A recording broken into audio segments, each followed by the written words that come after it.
Sir, we appreciate it. All right, now to something truly, utterly insane. Biden proposing now a brand new $6.8 trillion budget that, if passed, will be the single largest budget and the single largest tax hike in American history.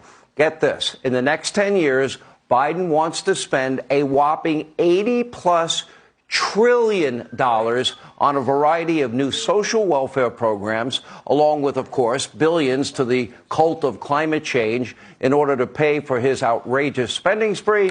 Joe Biden wants to, well, bring the pain, raise taxes. That would include a new 25%, quote, wealth tax.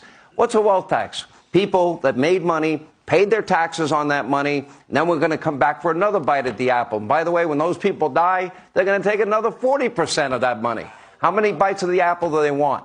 And by the way, along with a near 100% increase in capital gains taxes, nobody will ever risk their money with those taxes that high. They're not going to do it. In other words, you sell your house or cash in a few stocks, and you might soon be paying double the amount in taxes. Why would you bother risking any money if you're going to get half of it to the federal government?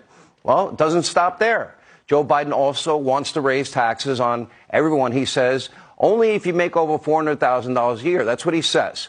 And even wants to, exactly, yeah, right, even wants to hike the corporate tax rate by another 7%.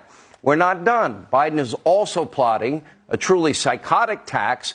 Get this, it's called unrealized gains. In other words, he now wants to tax money that you might make in the future on an investment that you made. For example, let's say you own a McDonald's stock, and let's say it's worth $1,000, and you made $200 that year for every share that you had. Okay, they want to tax that stock, even though you didn't sell that stock, and when you may sell that stock, maybe it's only worth $500. And that means you're screwed again. This will upend our entire economy. Steve Moore wrote me today, sent me a text. He said, under this plan, the United States could possibly have a full-on depression.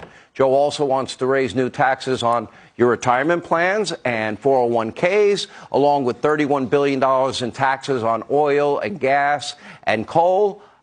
Joe, by the way, that would be taxing every single American that doesn't earn $400,000 a year. They would pay that tax.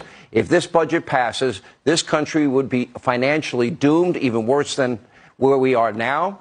It is past time that we vote Joe Biden out of office. In fact, even Biden seems to agree himself. Maybe he's been watching the show. Take a look. But guess what? You may remember, I was running for office at the time, but you all may remember it, that I had a big fight with the former president and maybe future president. Bless me, Father. Anyway, no, all kidding aside.